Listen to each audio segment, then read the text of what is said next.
Hi, welcome everybody to Unboxing Logistics. My name is Lori Boyer, and I am going to be your host in this amazing new podcast. I'm super excited because today is our inaugural episode. Yay! In today's episode, we did a lot of chatting as a team to try to decide what are the most important topics that we're getting a lot of questions about, who could come and talk on it. And so today we came up with the topic of AI and AI in logistics. And of course, there was no one better immediately to my mind. James Sutton, the James Sutton, came to mind as our guest. He is amazing. He's held all kind of titles like Chief Analytics Officer, Director of Enterprise Data Solutions, Manager of Supply Chain Demand and Analytics, and all those things that have kind of those nerdy number things in their title that makes me a little intimidated. But welcome, James. Thanks for having me. So excited to have you. Can you, really quick before we get going, just share a little bit with our logistics community? We love them. Tell us a little bit about yourself and your background. Yeah, my name is James Sutton. I've been with the EasyPost family for about a year when our company, Summit Advisory Team, Elevate, got bought by EasyPost. I oversee our supply chain analytics product offering, which is Elevate, as well as our analytics consulting practice. My background is more in is retail, more business focused. So I actually started working at Best Buy when I was 16. I worked in stores for 7 years, and I still attribute a lot of my retail knowledge to those days of being the person who did that job. And then I went to manufacturing for International Paper and learned everything about manufacturing and supply chain and supply planning. And then after that, I went to Finish Line JD Sports and helped them stand up a supply chain analytics practice, a planning practice, and then enterprise data, and move their enterprise data strategy into GCP and Looker in the cloud. And then 3 years ago, we founded Elevate and the supply chain analytics practice, and been helping enterprise shippers and retailers improve their operations. So it's been quite a journey to get here, but excited to talk more about AI because our industry is changing really quickly, and we're in the middle of another AI hype cycle. So it's perfect time for this podcast. An AI hype cycle. I love how you said that. I love AI. I'm super AI geek out nerd. I just think it's super exciting time that we're living in, where it's like we're seeing real-time changes, but we're going to get to that in a minute.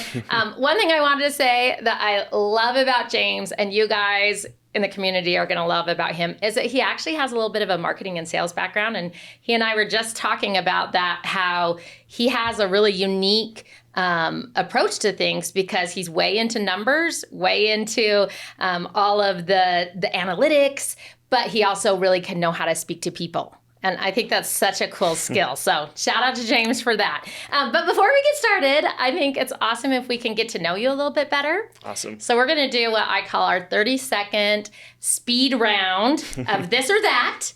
Most of them are just generic. Tell us what you prefer. A couple of them are actually even logistics related. So we'll get the real deep insight on you. So, okay, coffee or tea? Coffee, for sure. Every morning. Latte.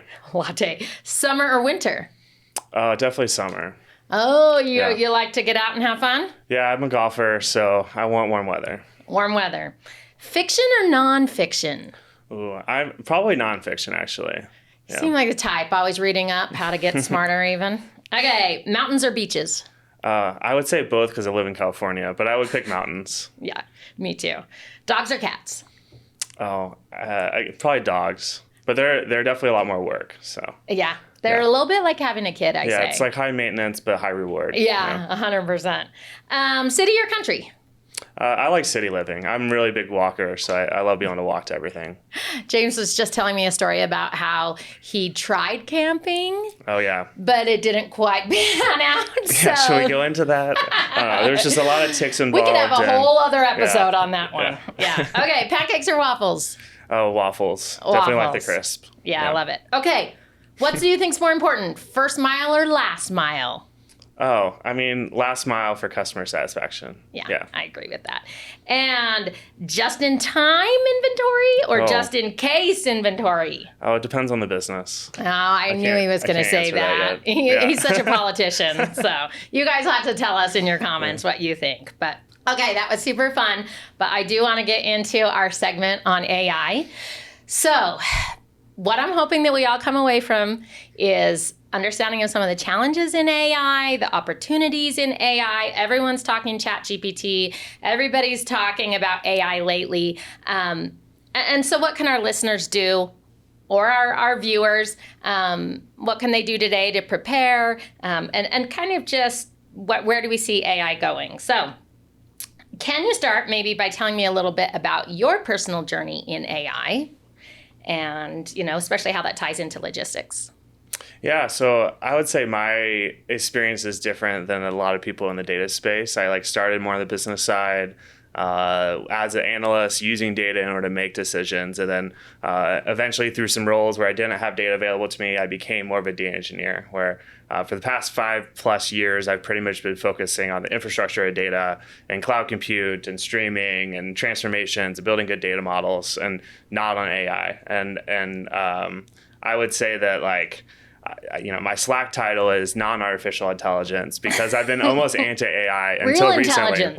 Yeah, well, I just think that there's, you go to a conference and every company is an AI company until you ask them what AI is. And then they're like, they don't have a good answer, right? And so I think just recently things have have flipped a little bit with ChatGPT. I mean, AI has been leveraged in applications in production for years with Netflix's recommendation engine and with Uber's driver selection. But I think ChatGPT is really the first time that AI is becoming more mainstream and people are seeing real use cases. And so my experience now is what are those biggest ROI events and opportunities where we can leverage better, larger data sets in order to make better decisions. And so I'm driving that forward with our company right now.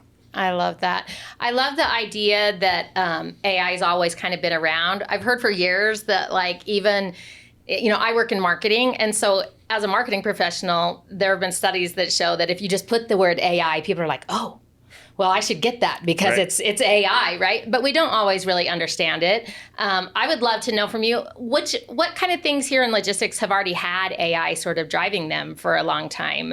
I know, for instance, at EasyPost, we have different analytics to check speed of delivery or things like that.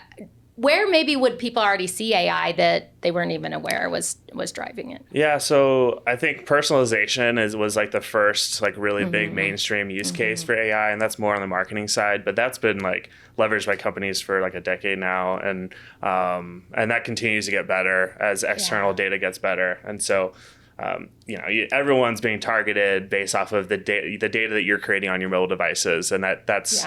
I think everyone behind the scenes, that's what's happening. In logistics, I think it's a little bit tougher. I think I already mentioned Uber, but dynamic driver selection based off of geolocations of phones is definitely a really cool use case. But in more enterprise shippers, a lot of those things are not being leveraged today. It's all scan based and it's more legacy route planning, and so there's. The supply chain industry, I think, is a little bit more lagging as far as leveraging some of these new technologies. But that's also really cool that there's a ton of opportunities in that space. I love that you said opportunity, because I had a boss once upon a time and he never liked us to say, oh, this is a problem. He always said this means there's an opportunity, right? So that means that everyone who's not doing it, that is an opportunity for growth. So where do you see personally, where in the industry is there opportunity? What kind of areas do we have the biggest opportunity in AI? Yeah, I mean, within logistics, I would say there's 3 big ones on the top of my head right now. One for shippers, EasyPost has been rolling out the Smart Rate service, but selecting the right carrier service. I'm going to interrupt you. This is Smart Rate service is what I was talking about with where you check how quickly a package could get there just by actual real-time data, which carrier is going to give you the best price, things like that. Just for those of you who don't know, that's all AI driven as well.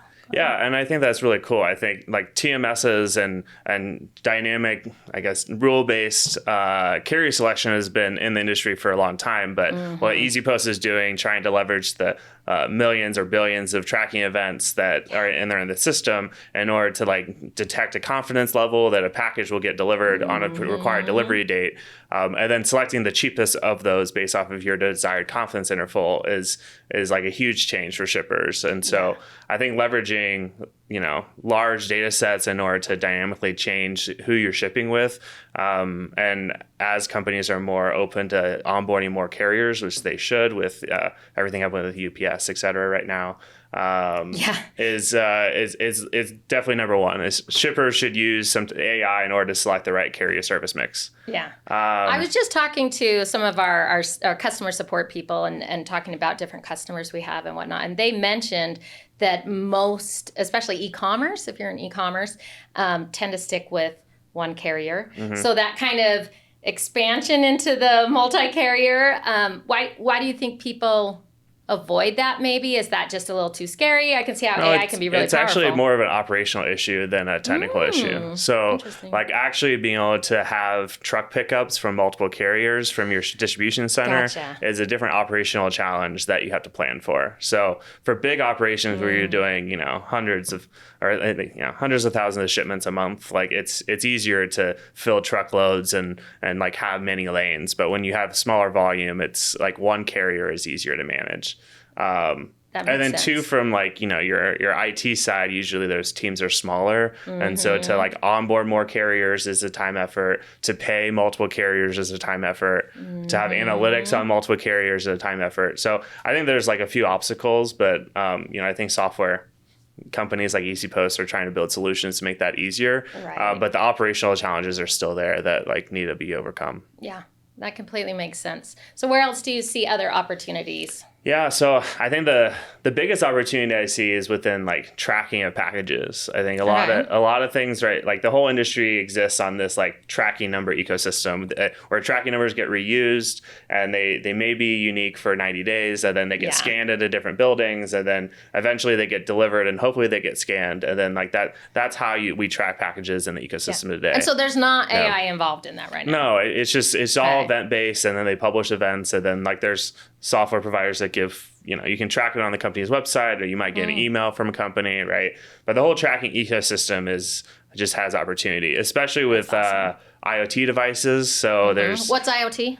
Internet of Things. Okay, so it's like a very generic word, but like there's like, you can buy RFID tags for, some pennies now. You can get different, there's like mini Bluetooth devices. There's different ways of tracking locations of packages that retailers are starting to use in their stores, but I think shippers are starting to use on their packages so that you can actually track where a physical package is throughout the life cycle of where it's in the building.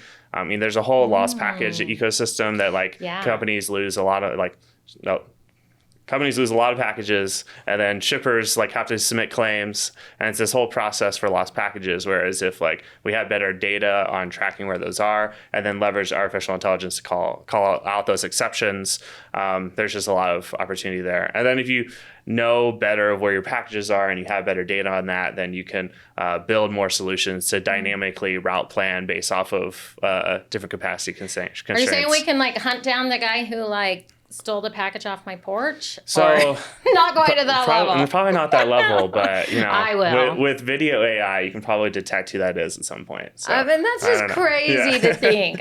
But lost packages are a huge problem in the industry, and I think that when you consider the fact that, I mean, the numbers are enormous, the people who are ramping up, buying online, getting packages, but the customer expectations, like, they kind of expect you to be almost perfect, right? So it's like 2-day shipping is free and that the package is going to arrive on time.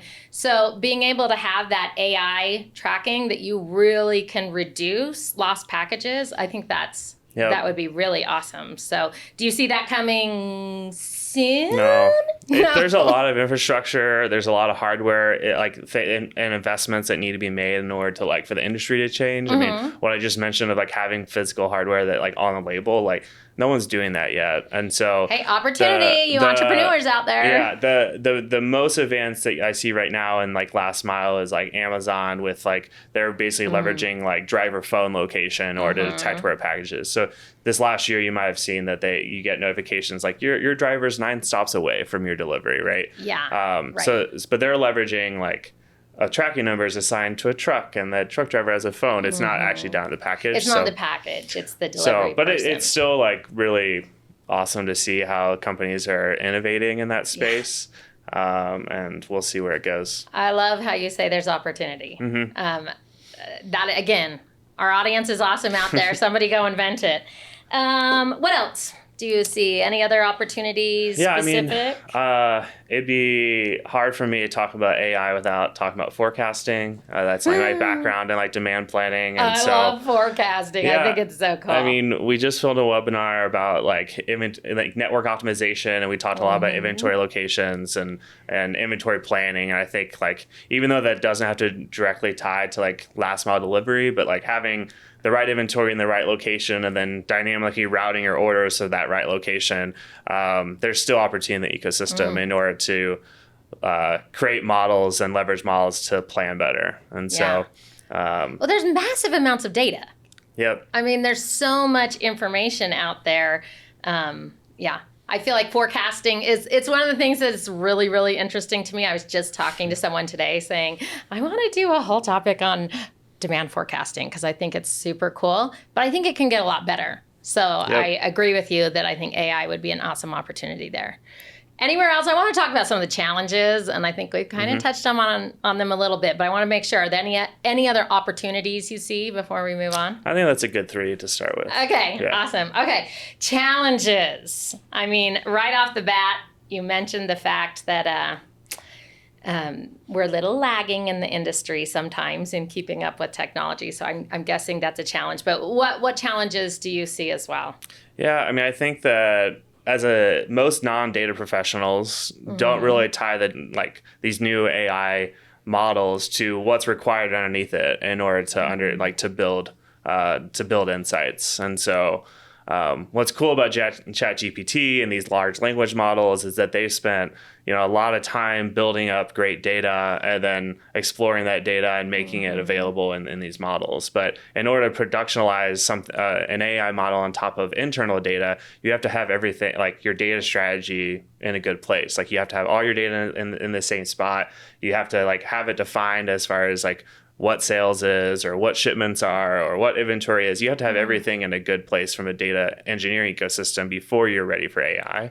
And so I think that's like one of the biggest challenges is that there's either the data doesn't exist on what you're trying to build, like, having tracking data in more like detail level granularity, or it's like you haven't done the effort in order to build the data infrastructure to support your models. And so I think in general, that's the biggest challenge. So are you saying, what does it look like if they have the data in place, if a company does? Are you saying most of them have data, but it's just not connected and it's not organized well? Or, which is a bigger problem to you, not having data? I think it's actually the business side of defining data. That's the biggest issue. Because it's like AI is not just like magical where I take a Python package and I put on my data warehouse and it just works, right? Like you have to actually define and engineer what model you're trying to train for, where those data elements exist, and do kind of that mapping exercise from like, here's my data to here's my model, and then here's my like desired output. And so like, there's a lot of work there. I was just at Manhattan's user conference recently, and the CTO was talking in the keynote about ChatGPT and how they're thinking about it, and it was like his keynote was great. One of the shout out to him. But the use case he used was a DC like supervisor asking like, what are my opportunities in picking? And the ChatGPT or the large language model like spit back out and said, hey, based off your current backlog and your current labor utilization and your next shift planning, you need 4 more pickers in this area, right? Like it gave a very prescriptive answer, which is like what an operator wants, right? Yeah. But in order to answer that question is very difficult from a data perspective because like that in Manhattan's warehouse management system, that's like 12 tables where all that data lives. So you have to have a data strategy to like tie all those data elements into the large language model in order to spit back the answer. It's like the models don't just like know the data structure and figure it out on its own. So there's there needs to be investment in that area in order to build out those functional use cases. And then it's going to be like the whole industry is going to change as far as how users interact with software. Yeah. So I think it's a great point. Sometimes, I mean, there's been so much hubbub and people freaking out about losing jobs and stuff due to AI. But what I'm hearing you say, and what I think, and I've experienced as well, is we still need those people to be filling in the data, providing that information, asking the right queries to get us to the next point. One thing that you and I have talked about before in the past is you shared something that I thought was super cool, that we should have, kind of data people across different organizations. And I feel like that could come into play here. We need to have advocates and more of a focus on data than we have in the past. Would you agree with that? Do you think that we've got in place the personnel to handle the kind of data needs we'll need moving forward? Or do you think companies should start looking at, more data personnel? Yeah, so I see companies invest in AI and data, which is great, but you have to have a really focused approach as far as how you're going to leverage that. So you don't really want to build infrastructure for infrastructure or models for models, and then like nothing's changing with your business. Right. So Yeah. Some people disagree with me, but I feel like data and AI is a little bit of a support function. So the real people who you're trying to influence are your operations teams, your analysts that live within marketing or live within each finance or any of these functional areas that are actually going to be making different business decisions based off of your company's data. And then your AI and your data functions are powering those. And so I think that like, as the industry evolves, it's like, how do we serve those people better? And then how do we build tools in order to make their experience better? And so the whole like hype cycle around ChatGPT is interesting because it's changing the landscape on how users are going to get insights from data. And so the whole idea of being able to change it into more of a natural conversation, of being able to like ask an analyst what the answer to my question is, and then having a large language model who knows my data like answer it is like super intriguing and can be a lot faster. I definitely don't think that like AI is going to kill jobs. It's just going to like change jobs. Yeah, so like certain things don't need to be done anymore. Like we don't need as many like database admins that are just entering things in anymore because we like, invented processes for scanning instead of just entering in things. So like the industry is just evolving, and there's going to be new jobs in order to make these things powerful. I love how you said that. I was speaking with a videographer I work with recently, and he was sharing a little bit about how in the industry when not AI but computer animation came about decades ago, and how some of the artists were like, no, this is pure, we can't mess it up, and then some of the people were like, let's get it, let's learn these new tools. And obviously it's those who adapt to the tools, who accept them and figure out how, like you said, to augment your job and how to make what you do faster and more efficient and better, are the people who are going to end up being successful long term. So I don't think we should be afraid, just like you said. But so let's say that somebody's listening right now, they're a warehouse manager, they're a logistics executive, they're whatever your role is, those of you in the community, what should they start doing right now? Obviously, there's a lot of different systems that include AI, but outside of that, for them personally, what would be your recommendations? I mean, I think if you want to like get to know where we're at in the current state of AI, use ChatGPT, like just get a hang of it, start asking it questions, even ask questions that may be relevant to your job and see and that you're a subject matter expert on, and like see what ChatGPT has to say about it, because the reality is it's probably close to being right, and there may be some things that you disagree with. And so I think just using it is number one. And then two, I think like as a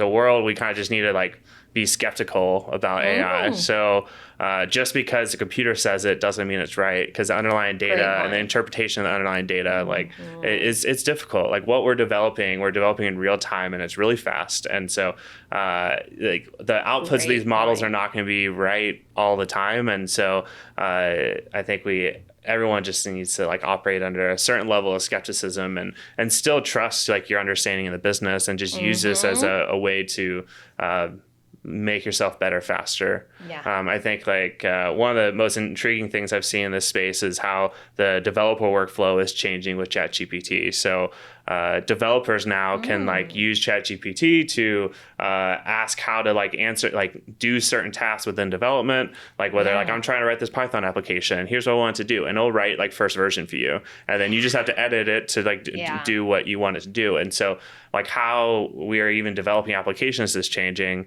It's no longer Google and Substack or whatever. It's now like asking these large language models to help me with your workflow. So yeah. I love, you said, you had a whole bunch of nuggets there.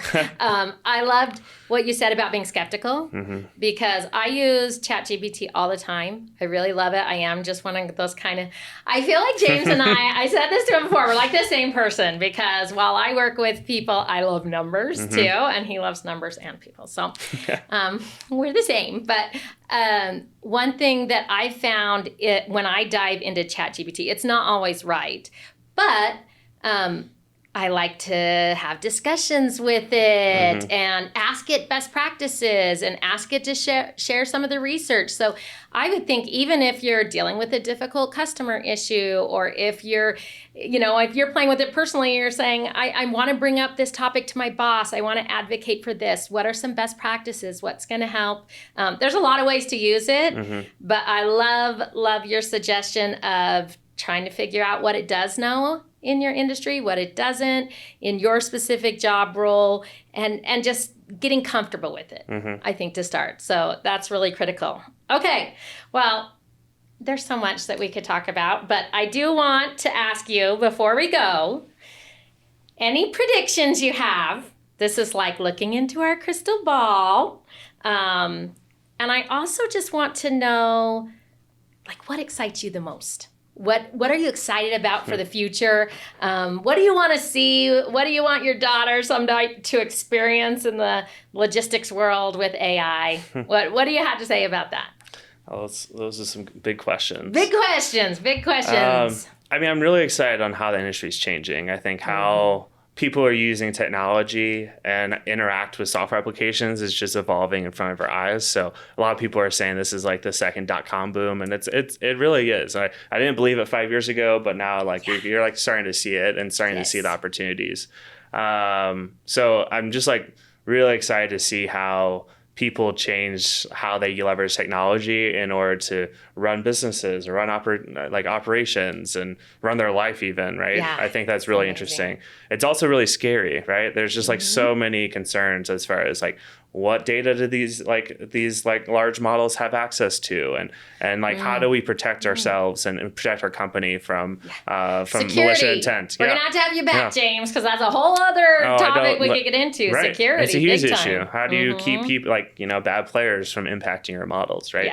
Yeah. So I'm both equally excited and just like scared that I feel like we need to make sure that we're making the right investments in the right areas and being skeptical enough in order to like not roll things into production that like could have adverse effects. So I love that. Equal parts excited and skeptical and embrace, but also kind of, trust yourself and trust your knowledge that you have. Yep. That's awesome. I love it. Okay, James, I'm sure people may want to reach out to you. If anyone has questions for James or for me, you're welcome to reach out. But James, where can people reach you? Where can they connect with you? Yeah, I'm active on LinkedIn. I post about data. He does post some cool stuff. And analytics occasionally. So you can follow me on LinkedIn. You can follow my hiking adventures on Instagram. Nice. See, he said he wasn't outdoorsy, but there you go. Yeah, I do like hiking. I just like going back to it. He likes to go home and shower at the end. Yep. I like it. Okay, so follow him on LinkedIn. Connect with him if you have any questions. It's been awesome having you for our inaugural episode. You really brought all kinds of insights, so I appreciate it. And everybody out there, have a great day, and we'll see you next time.